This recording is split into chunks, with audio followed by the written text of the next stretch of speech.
what they try to do is that they try to like put in so much, but where it makes sense, and I love that because it makes their songs rich. To me, this band just comes up with rich sounding songs because that's their sound. That's their sound. Yeah. And I don't think they want to overdo it or be fancy schmancy or like, hey, look how many instruments we can play. It's like it's a love for the music, and I'm like, when they're kind of writing these songs or when they're orchestrating these songs, if they're covers, whatever, it's like, what are we bringing, that just make these things kind of interesting and fun, and yeah, and make you think, what is that? It's showtime, folks.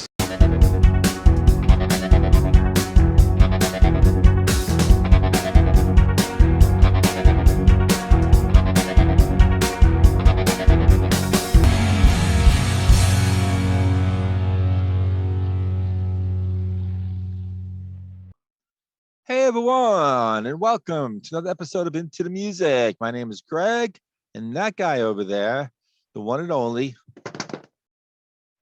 John.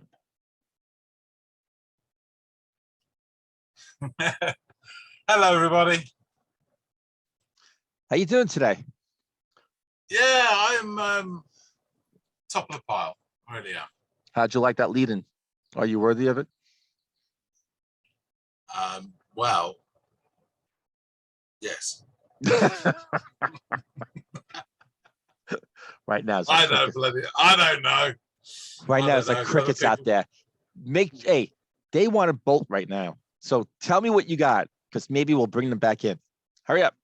What do you got for me? So I have a nice little tune. It's a live version by the band. I know you know them, the Waterboys. Oh, okay. Oh, I hear them coming back to the doors. They're sitting down. All right. Well, also, too, I mean, let's be honest. They already came in here because this is recorded, this is edited, and they see the thing on top. But that said, so it makes me look like a jackass. Greg, we kind of know already. Just shut up and get to the song. The Waterboys, man. Oh, I like the Waterboys.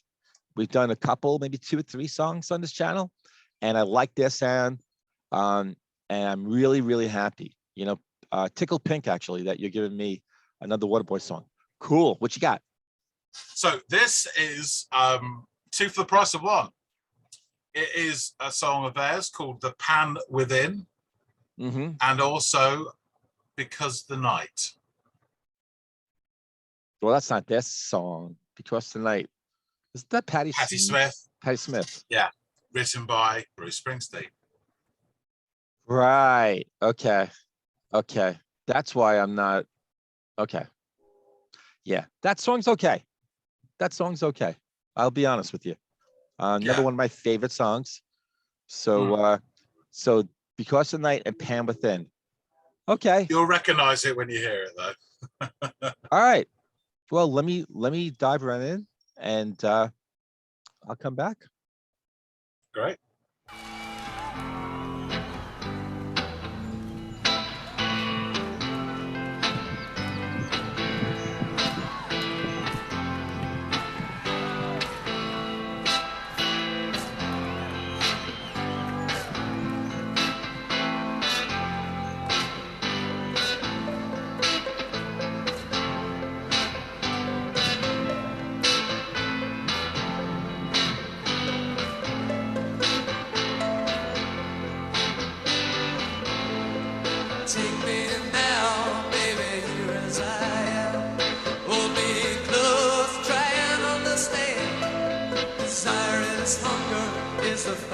Is that a mandolin that's being plucked there? That's cool.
What is that?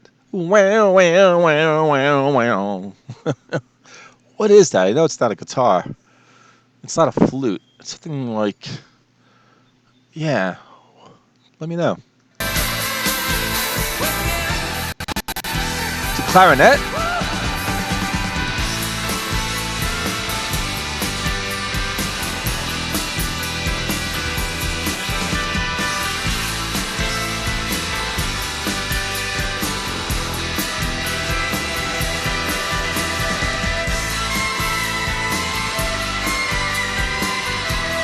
Was it a sax?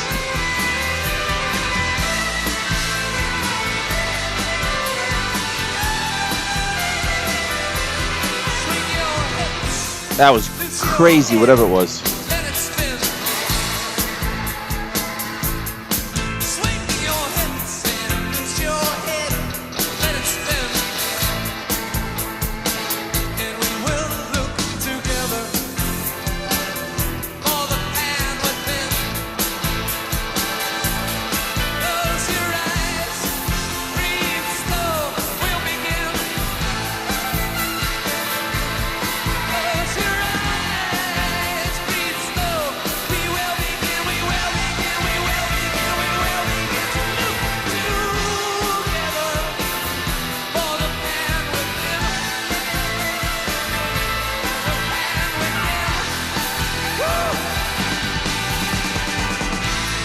Ah, drums.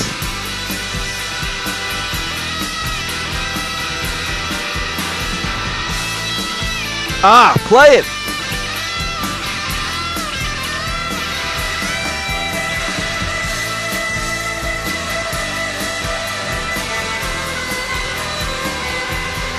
Violins?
Oh, the piano.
That was great.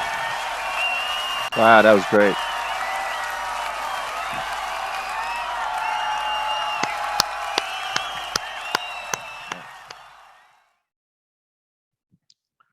Are you doing coke? All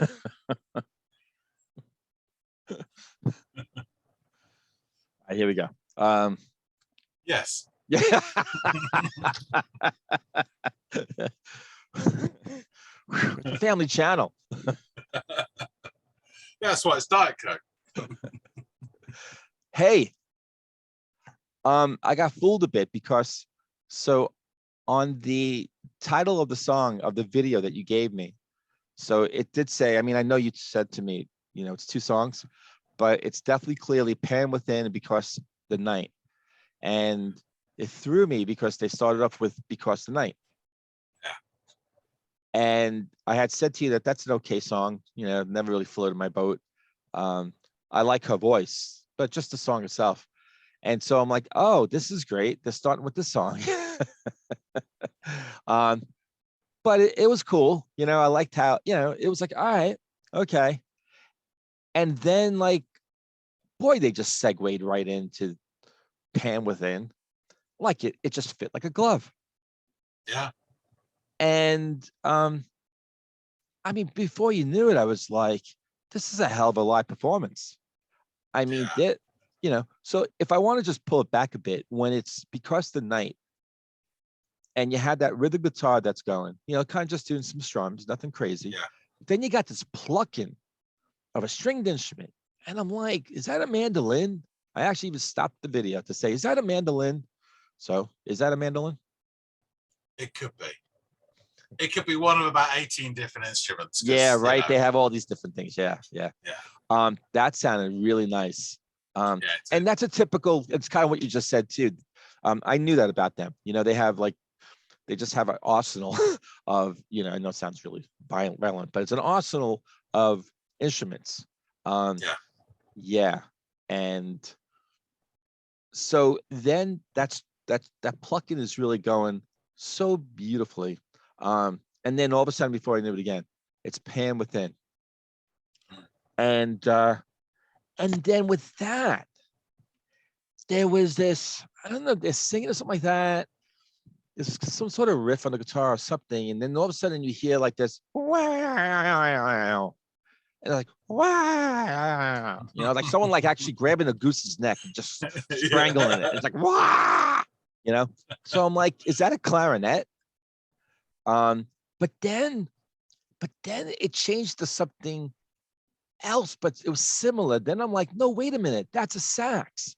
It sounds like on one of those Roxy Music, sort of early Roxy Music songs with like where the sax would go really screeching high. And I'm like, no, that's a sax. Or it could have been both the clarinet in that one part and then the sax. So who knows, right? But why I'm going into each thing is because that's what this band does. You know, even in their audio versions, their audio songs, right? The original stuff, you know, just like they just are so well taught on almost every instrument. And what they try to do is that they try to like put in so much, but where it makes sense, you know, and I love that because it makes their songs rich. To me, this band just comes up with rich sounding songs because that's their sound. That's their sound. Yeah. You know, and I don't think they want to overdo it or be fancy schmancy or like, hey, look how many instruments we can play. It's like it's a love for the music, you know. And I'm like, when they're kind of writing these songs or when they're orchestrating these songs, if they're covers, whatever, it's like, what are we bringing, you know, that just make these things kind of interesting and fun, you know, and yeah, you know, and make you think, you know, what is that? So, and they were doing that. And then the drums, and then it was really, with all that said, it was also some straightforward rock, because there was some guitars that were just coming in and the drumming, the rhythm section was really good. And then I think the last 2 minutes plus, it just almost, everything just kind of came together. You know, you had the violins, guitars, I think you might have had the sax in there. You had the piano. And at one point, the piano right towards the very end is kind of just going like this, like a Jerry Lee Lewis kind of thing. It was just, I loved it, you know, because it just had, you know, all these different sort of genre sounds, you know, that were just at different points of the song. And then it just culminated in almost like a rock out, you know, right to the very end. Yeah. I would say that performance was like eclectic. And you know, it just touched on all different sort of bases, and it was just so enjoyable. I really enjoyed that, man. This band is really good. Really good. Yeah, I'll tell you a little. I mean, obviously you've gone about the band before, and you know they're from, you know, formed in Edinburgh, etc. The main guy's Mike Scott. I will tell you a bit about this and the setup. So I saw them live at Glastonbury in '89. And it was on the Sunday night, and I was a bit worse for wear, so I remember bits and pieces of it, but not the set completely. But afterwards, when we left, there were some stalls selling bootleg tapes, and they didn't have the technology they do now. Like, you can almost get the tape straight after the gig at some places, but it was a cassette, and it was of the Waterboys from Glastonbury 1986, which is where this is from. And this was about number 6 on the set, but they recut it, so this was the first song on the cassette. And it blew my mind because it was so good. Apparently, that 1986 performance, the part which you just listened to, is legendary as one of the best ever performances at Glastonbury by any band. It's really rated that high. And I've seen other clips of some of their songs I know really well, and they're just unbelievable. They're always the best versions of the song you can hear. Waterboys themselves, as a band, they are a kind of, again, with the guys I was knocking around with, you know, in sort of 1985 or whatever, 1984, they were a cult band, and everybody had their album This Is the Sea, which is what the Pan Within is from. And that came out, I think, 84, 85, somewhere around there, probably wrong. But yeah, he then started knocking around with other musicians, because there were just maybe 3 of them that worked on that album. There's one guy did all the horns and stuff, and he went off to form World Party, which is another band. But he knocked around with another band called the Raggle Taggle Band, is what they were called. And there's this collection of Irish guys who played 101 instruments, you know. It'll be, you know, a hollowed out beetroot with strings or whatever, or, you know, or they play an onion as a flute, you know. They did all sorts of weird stuff along with the traditional sort of Gaelic and Celtic sort of sound. And this is, I think, where they're their height of their powers. So they've just done this, what before it was what they called big music, which had that expanse to all their songs. And then you've got the Irish influence coming in. So the 2 of them together, I think, was a peak Waterboys point, and this is an example of it. Okay. I mean, I absolutely love it. You know, it's just great. Yeah. You know, I think this might be my first chance to really hear this band rocking it. One of the songs that we reacted to, it might have been the first one, was When Ye Go.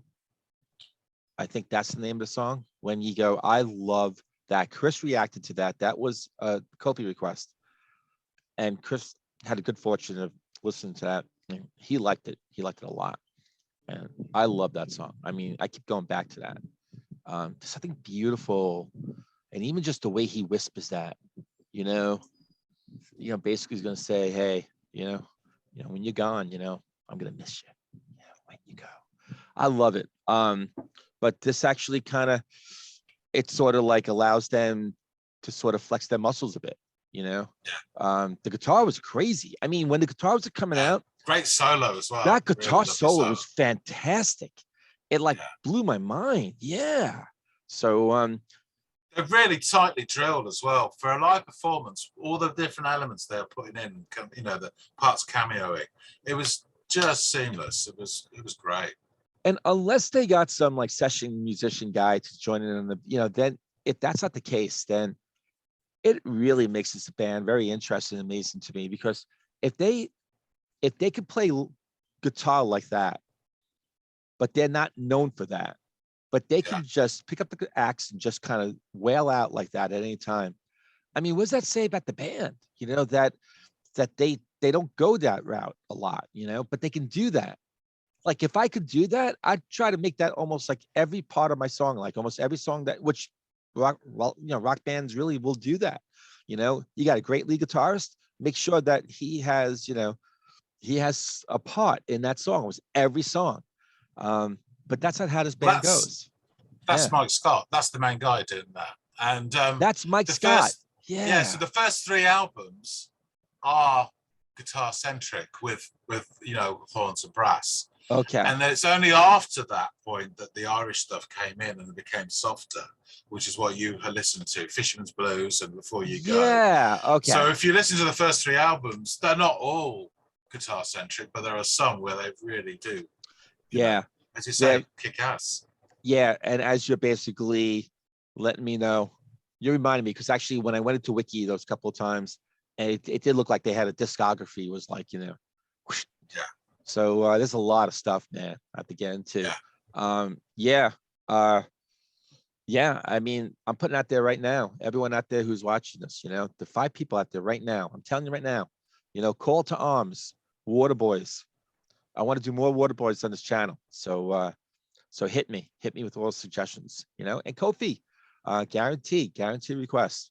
So, but this is fantastic. John, thank you so much for this. This is awesome. I opened up a new pathway for the Waterboys for me. So this is great. Cool. So I say you have a great night. Okay. I think it's late over there, and I think it's ready for bye-byes, you know, sleepy byes. And for me, night time is the right time. For me, I got a barbecue and feed my family. And to all of you out there, hey, like, subscribe, do all that fun stuff, cool stuff for us. And for you, you know, you want to get in on the hottest, latest, crazy channel. Which one is that, Greg? It's this one. Why'd you ask me that? And we'll see all of you on next episode of Into the Music.